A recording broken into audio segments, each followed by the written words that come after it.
Mga kabunyog, mga kababayan, magandang araw po sa inyong lahat.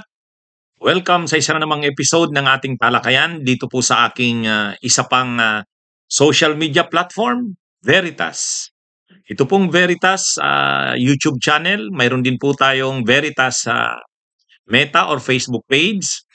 Um, Tumatalakay po ako dito ng isang piling topic para mas maunawaan natin ng ating mga kababayan ang katotohanan, ang Veritas.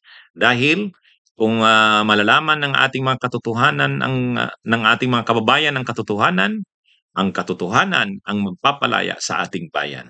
Kaya kung hindi pa po kayo naka-subscribe sa aking Veritas YouTube channel, subscribe na po kayo.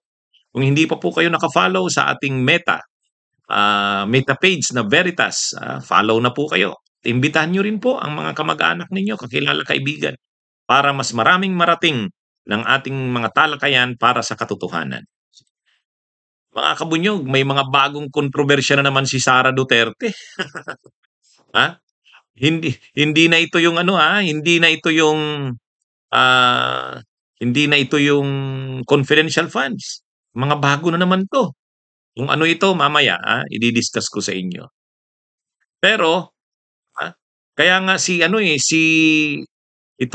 Yussi Claire Castro, ang tagapagsalita ng Malacanang, Palace Press Officer, nung hininga ng reaksyon ng media tungkol sa sinabi ni Sara. Si Sara Duterte kasi mayroong maiksing statement.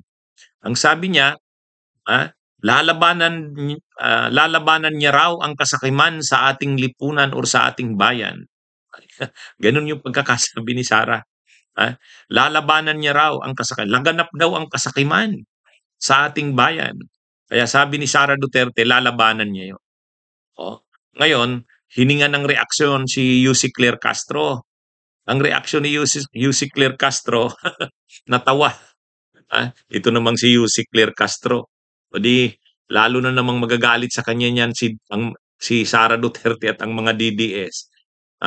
Kasi ang sabi kasi ni Sara Duterte, mga kababayan, patuloy tayong lalaban sa kasakiman ng mga iilang matataas na opisyal ng ating pamahalaan.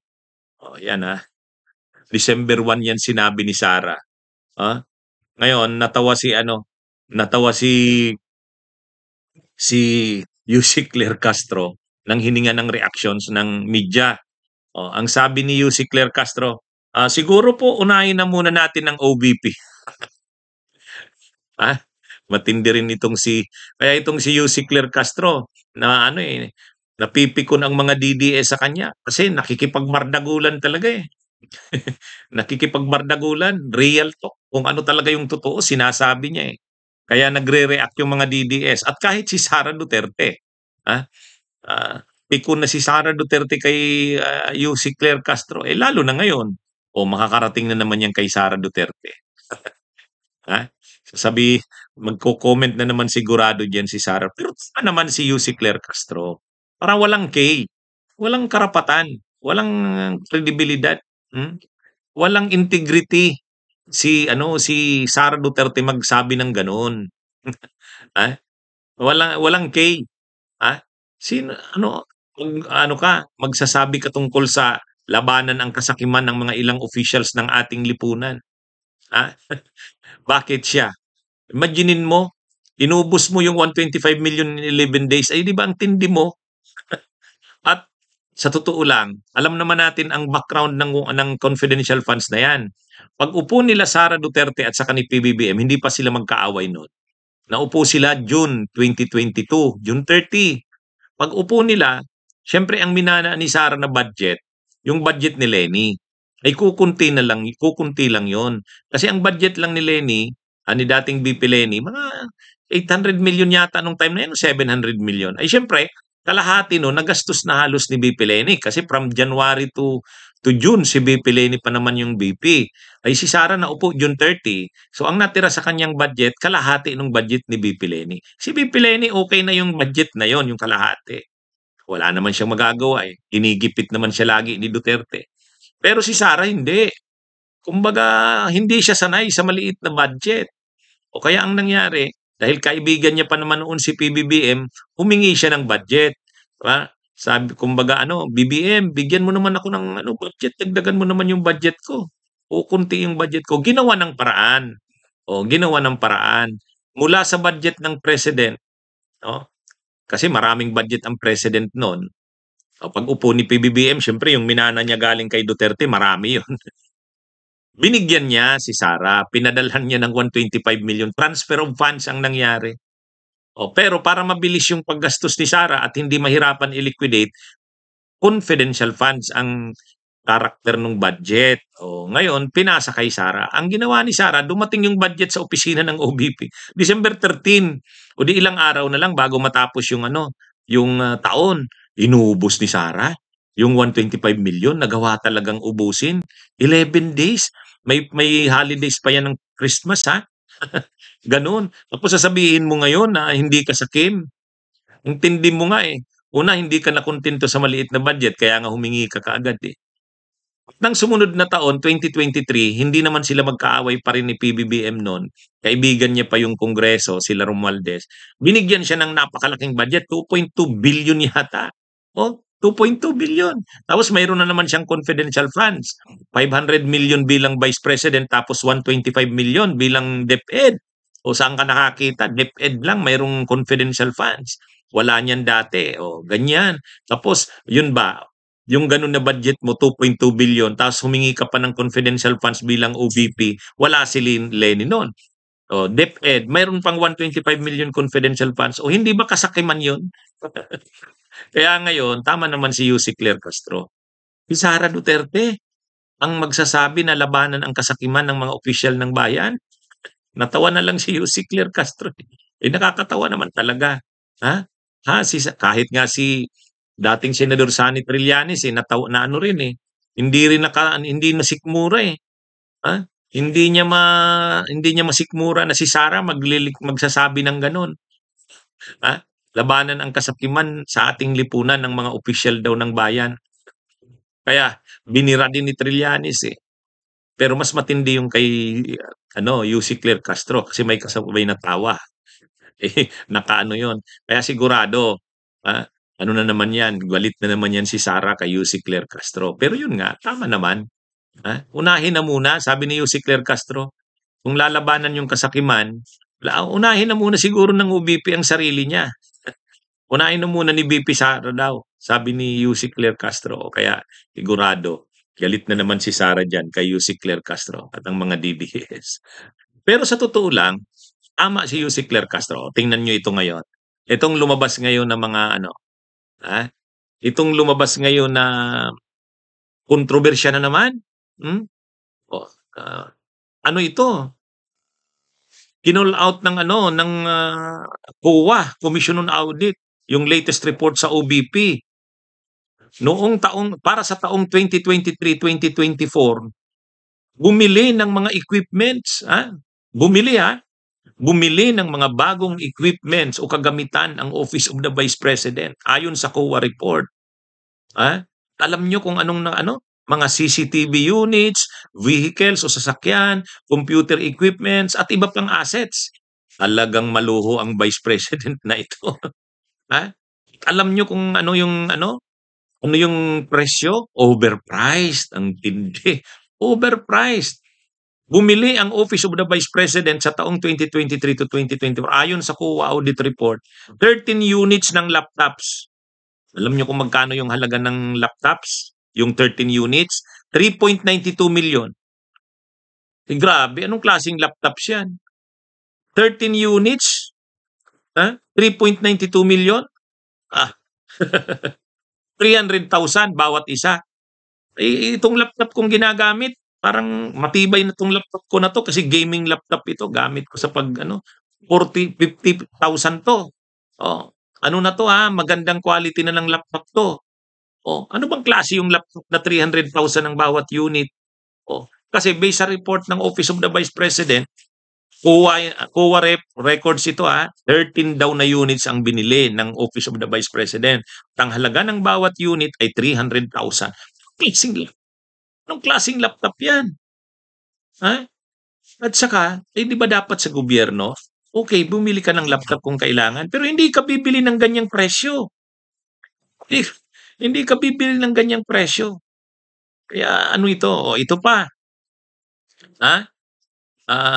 Bumili pa ng ah, bumili pa ng ano, ng CCTV units. Bumili ng CCTV units. Alam niyo kung magkano ang halaga ng bawat CCTV? 200,000. Ha? 200,000? Anong klaseng CCTV yan?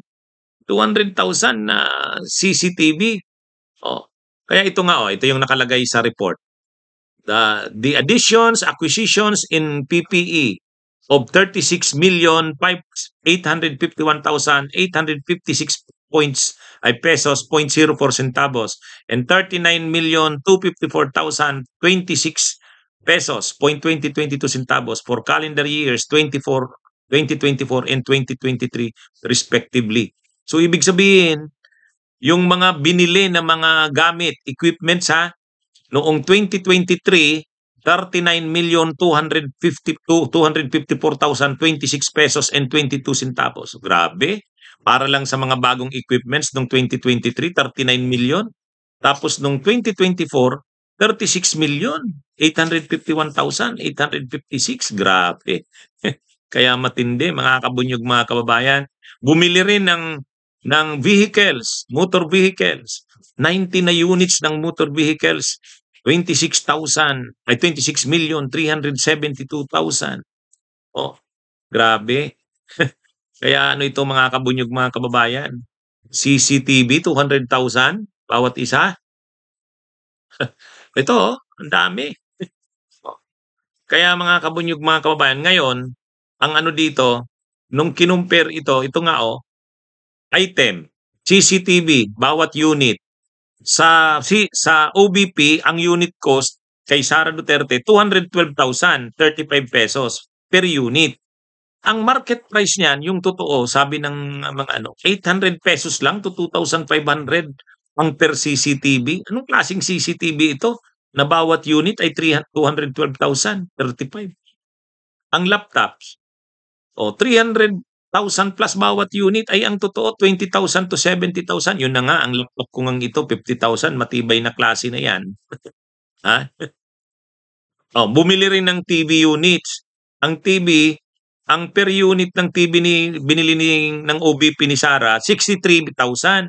Ay ang ano ng TV, magandang klase na 30,000, 10,000 to 30,000. Ang aircon per unit doon sa ano ni Sara, 73,500 per unit. Ang market price ng aircon, 20,000 to 40,000. Yan may comparison. Anong malinaw? Overpriced. Kaya ito pinagkikwentuhan ito ngayon, pinag-uusapan ito. Ang tindi. Ang tindi ng Vice President na ito. Lalo na pag naging presidente ito. Mga kabunyog, mga kababayan. Kaya anong masasabi dito ng mga DDS?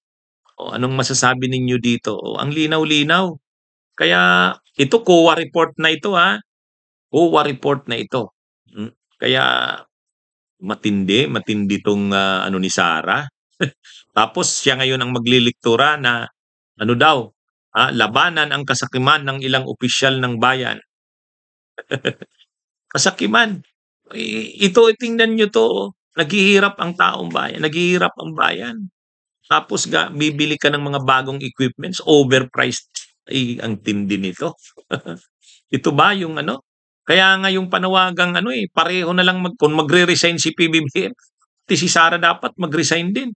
Kasi kung papalit si Sara Duterte kay PBBM, mas malala pa nga Mas malala pa tingnan nyo to. Doon pa lang sa confidential funds, ang tindi na. 11 days, naubos mo yung 125 million.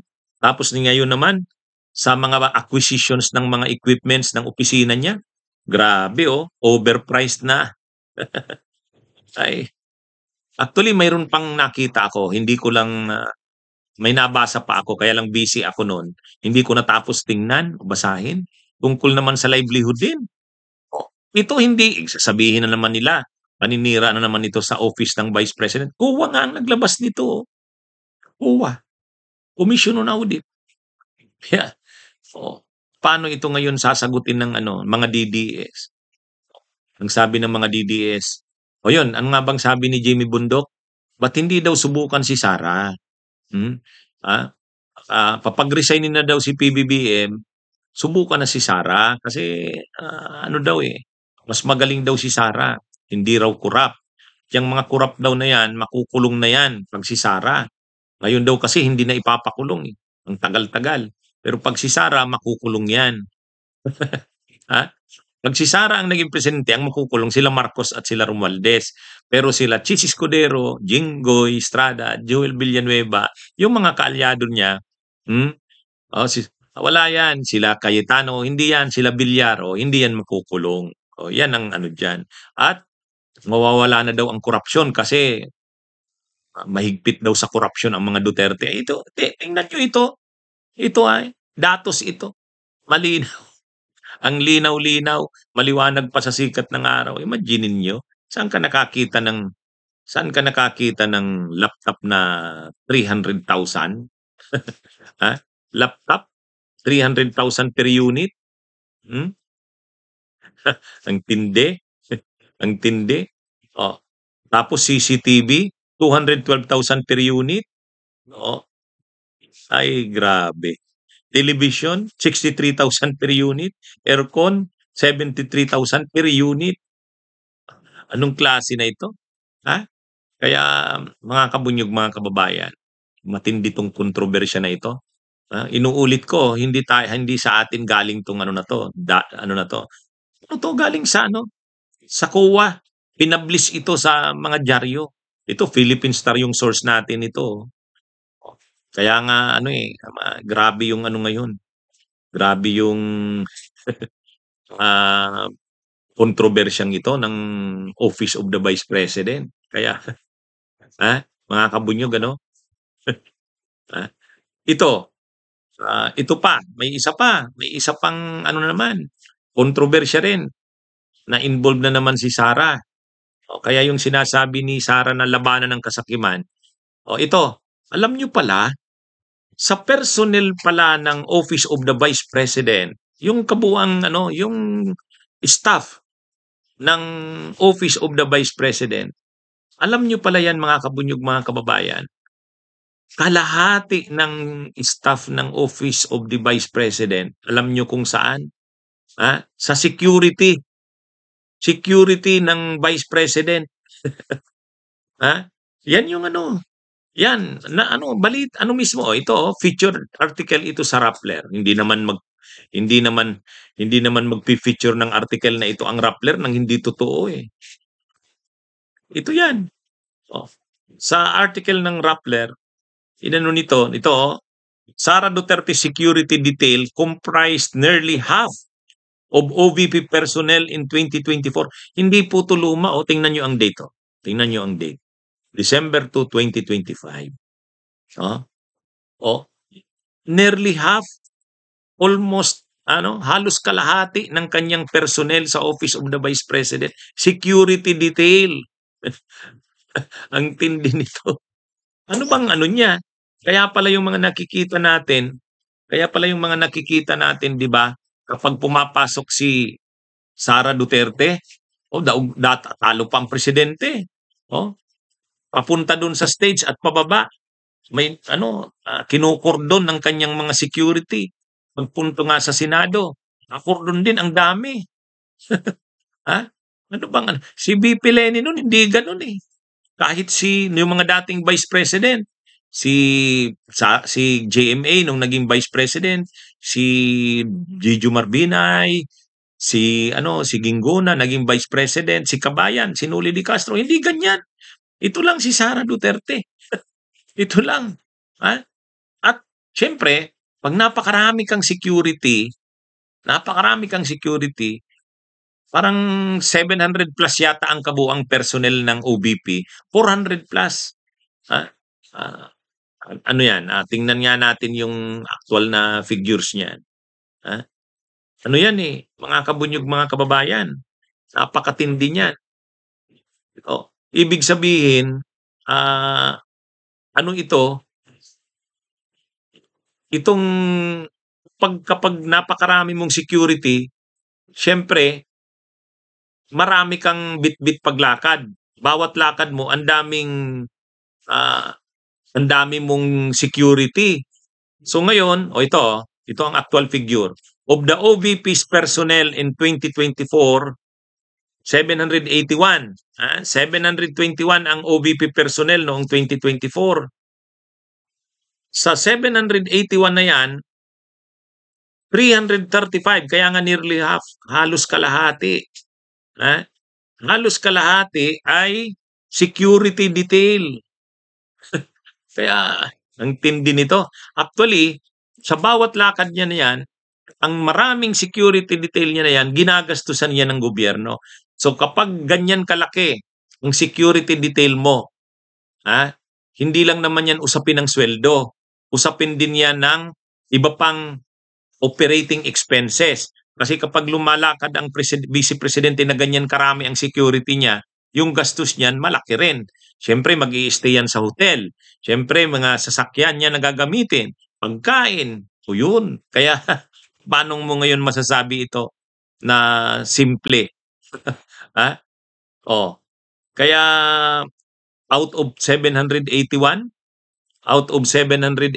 na personnel ng OBP ng 2020, 335 ay security. Kaya ano ito? Ano ito mga kabunyog, mga kababayan? Pagpunta niya sa abroad,